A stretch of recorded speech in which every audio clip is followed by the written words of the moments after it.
Coucou tout le monde, c'est Nat, ravie de vous retrouver pour cette nouvelle vidéo et en même temps, nouvelle rubrique. Toutes les semaines, du moins je vais essayer, vous aurez cette rubrique, alors je ne sais pas quel jour de la semaine, ça peut changer, mais ça sera une fois par semaine, je vais tout faire pour. Cette rubrique s'appelle l'instant Paprika. Donc évidemment, vous comprenez que c'est lié à mon oracle, The Paprika Elephant Oracle Deck. Alors, cette rubrique s'adresse bien entendu aux gens qui ont acheté le jeu, mais pas seulement, puisque dans cette rubrique, vous apprendrez plein de petites choses sur ce jeu justement, c'est-à-dire eh bien, la façon dont je l'ai élaboré, un petit peu son histoire, éventuellement je vous montrerai quelques cartes qui sont originales avant d'être retravaillées. Vous verrez la source vraiment de la création de ce jeu. Je vous montrerai aussi les tests que j'avais pu faire chez différents imprimeurs. Je vous montrerai aussi d'autres petites choses. Je vous apprendrai d'autres tirages que j'élabore au fur et à mesure avec cet oracle.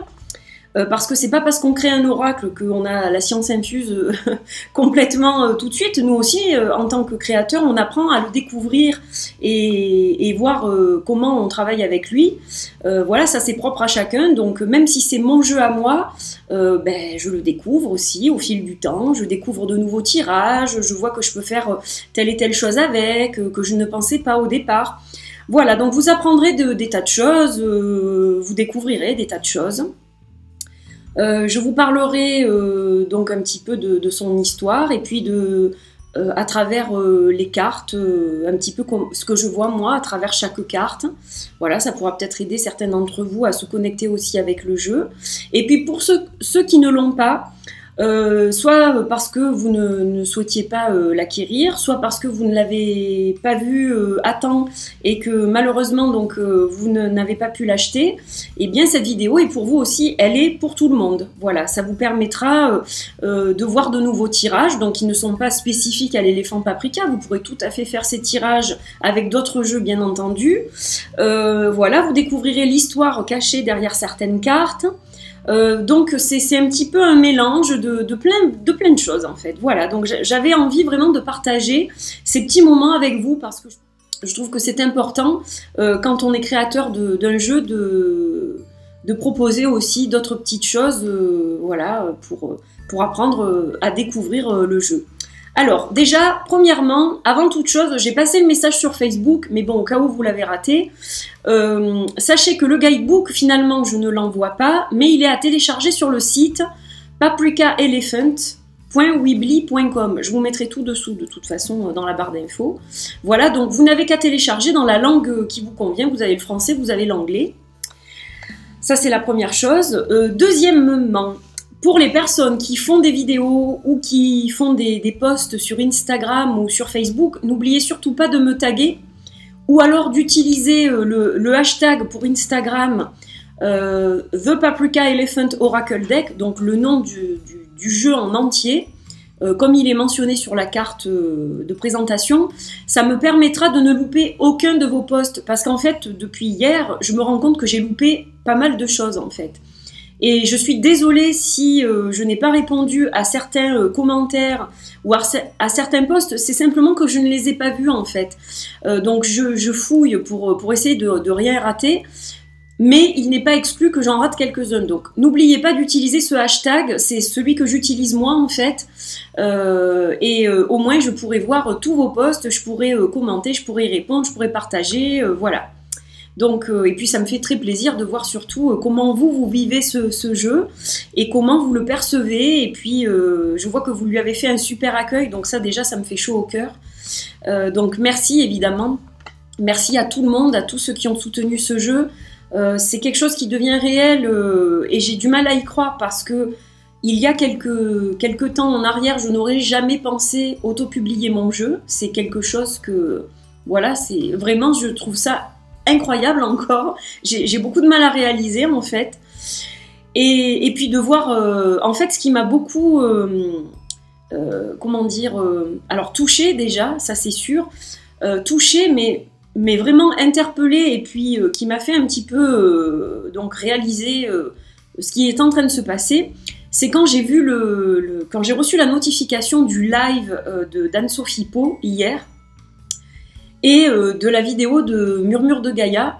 Alors là, ça m'a vraiment fait quelque chose, parce que je me suis dit, mince, ça y est, il est dans d'autres mains, et puis voilà, il est sur YouTube, les gens vont le voir, et qu'est-ce que les gens vont en penser, et qu'est-ce que les gens qui l'ont reçu vont en penser. Donc j'avais déjà vu quelques petits posts sur Facebook, mais c'est vrai que là, de le voir en vidéo, de voir des gens en parler, de voir leur ressenti, alors là, ça a été vraiment quelque chose de phénoménal pour moi, quoi. Je remercie encore Anne-Sophie et puis Stéphanie d'avoir fait ces magnifiques vidéos. Alors je sais qu'il y en aura d'autres, hein, je me doute bien, mais c'est vrai que alors ça fait vraiment quelque chose, quoi. Et puis tous ces posts partout sur Insta, sur Facebook, enfin c'est vraiment voilà, c'est incroyable. Donc vraiment merci à tous, parce que ben, je suis déjà enchantée, je suis super contente, je suis ravie que ce projet soit arrivé au bout, ça y est, enfin, j'ai tout expédié, donc normalement, tout le monde devrait recevoir son colis incessamment sous peu, si c'est pas encore fait. Les derniers seront évidemment les personnes qui habitent loin, les États-Unis, le Canada, l'Australie, et voilà, hein, ça c'est vraiment des destinations qui prennent plus de temps que vous en Europe et en France. Mais voilà, bientôt, sous quelques jours, tout le monde aura eu son oracle, donc voilà, je trouve ça génial, et puis je me languis de voir un petit peu les impressions de tout le monde. Voilà, ça c'est la première chose. Alors, on va démarrer cette vidéo avec une petite histoire, je pense. Je pense que c'est toujours sympa. Alors, ça c'est une carte que j'ai créée en 2017, que je dise pas de bêtises. Oui, ça a été une des dernières, donc 2017. Parce que je suis pas quelqu'un qui va tout noter. Enfin voilà, moi je travaille vraiment freelance, hein, comme je vous dis, voilà, j'ai une façon peut-être un peu spéciale de travailler, mais c'est quand ça me vient. Voilà, quand j'ai commencé donc à penser sérieusement à élaborer cet oracle pour éventuellement le proposer à d'autres personnes que moi, donc je travaille avec des messages que je reçois, donc tout d'un coup, pif, il y a un truc qui se passe, et hop, je dessine bah, par exemple le trèfle. Au départ, c'était pas du tout un trèfle, cette carte-là. La carte luck, c'était autre chose, mais ça, je vous en parlerai une autre fois. Donc voilà, il fallait que ce soit le trèfle. Alors, cette carte, en fait, avait déjà été dessinée. Simplement, j'ai modifié les teintes, voilà, j'ai fait autre chose. Mais ça, je vous en reparlerai une autre fois. La carte qui va nous intéresser aujourd'hui, c'est celle-là. La carte peur. Alors, je ne vais pas parler de sa signification parce qu'elle parle toute seule, en fait. Hein. La peur, bon, ben, les peurs nous freinent hein, dans la vie. Et sans peur, avec trop de peur, on ne fait rien. Le trac est bon parce qu'il nous permet de nous dépasser, mais une peur paralysante, elle va nous bloquer et elle va nous empêcher de faire des tas de choses. Donc voilà, il faut différencier les deux. Un trac positif, une peur négative, c'est pas la même chose. Mais aujourd'hui, je vais vous parler de ce qui est derrière ce masque donc, que vous avez tous reconnu et identifié comme le masque du film Scream, n'est-ce pas? Bien que à l'origine, alors ça a été soulevé par quelqu'un qui a critiqué mon jeu donc de façon plutôt négative, je dirais, mais je ne lui en veux absolument pas. La critique est constructive, hein, comme je le dis toujours, et puis chacun a le droit d'avoir son opinion, c'est ça l'important. Cette personne a soulevé que, à l'origine, le masque de Scream avait bien entendu été déjà pris sur une peinture du XXe siècle faite par Munch. Alors ça, je le savais. C'est vrai que je ne l'ai pas précisé dans mes vidéos, mais moi, je l'ai pris réellement sur Scream. Je vais vous expliquer pourquoi. Donc, l'origine première de ce masque vient donc d'une peinture. J'essaierai de vous trouver la peinture et de vous la caser quelque part par là pour que vous la voyez, pour ceux qui ne le savent pas.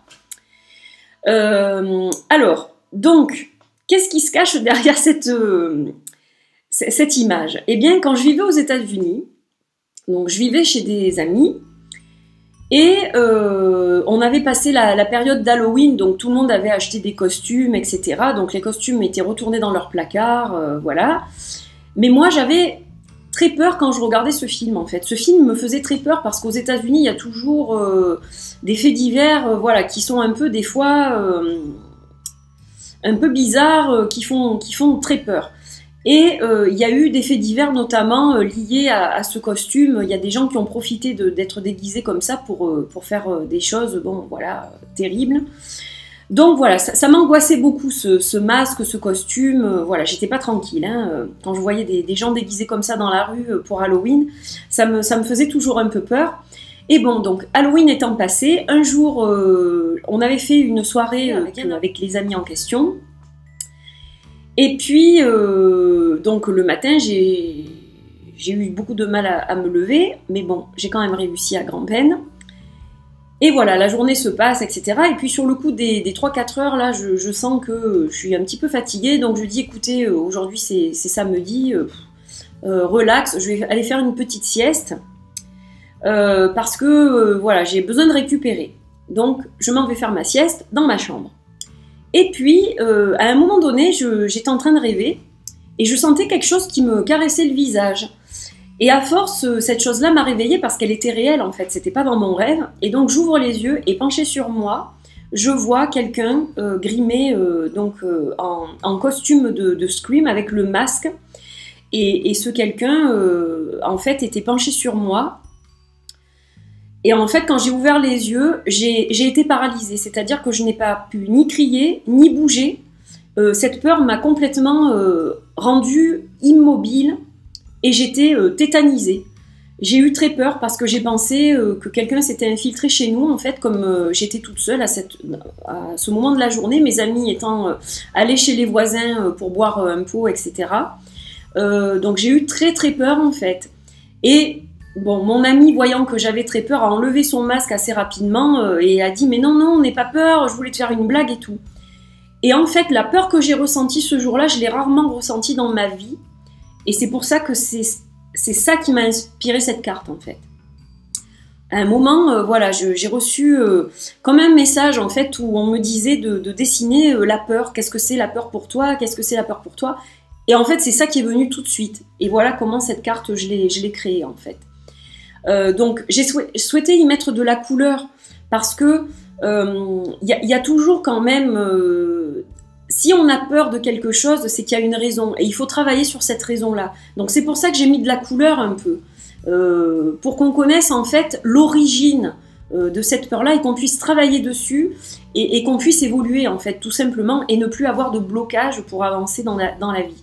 Donc voilà ce qui se cache derrière cette carte avec le masque de Scream.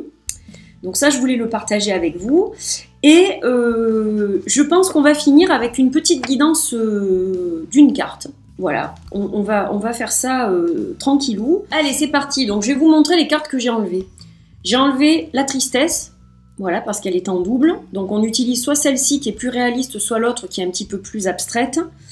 J'ai enlevé la lune et le soleil, puisque j'ai laissé les deux autres cartes de la lune et du soleil. La clé, j'ai aussi enlevé le crâne, pas le crâne mexicain, j'ai enlevé celle-ci. Et j'ai enlevé la justice pour ce tirage-là. J'ai laissé deux cartes de la créativité, donc la femme enceinte et celle-ci. Ça, c'est au libre choix de chacun. En fait, les seules que je dirais qu'on doit retirer systématiquement, parce qu'elles font doublon, donc c'est pas utile, ce sont celles-ci, sauf si on tire les cartes pour un couple et qu'on a besoin de deux messieurs, par exemple, ou de deux dames. À ce moment-là, on va incorporer soit 2 fois la lune, soit 2 fois le soleil. Ça c'est peut-être une astuce pour vous.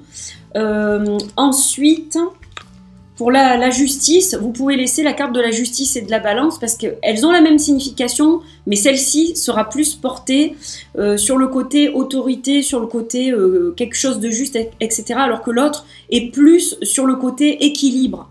Équilibre santé, équilibre émotionnel, voilà. Donc il y a des petits trucs comme ça que vous apprendrez au fil du temps. Et puis je suis sûre que de toute façon, vous arriverez très bien tout seul à pratiquer le jeu comme vous devez le pratiquer. Hein. Voilà, ça c'est une certitude. Alors, hop, on va couper, on va regarder un petit peu quelle carte nous accompagne. Ah, c'est beau ça. La carte de l'amour. Bon ben voilà, l'amour, hein, on le diffuse l'amour avec ces deux mains jointes qui envoient des cœurs là comme ça. Donc évidemment ça va représenter l'amour, la relation amoureuse, mais pas que. Ça peut représenter évidemment l'amour de la famille, l'amour qu'on peut avoir pour quelque chose aussi. Si vous sortez ça avec la créativité, l'amour du projet que vous portez en ce moment, voilà.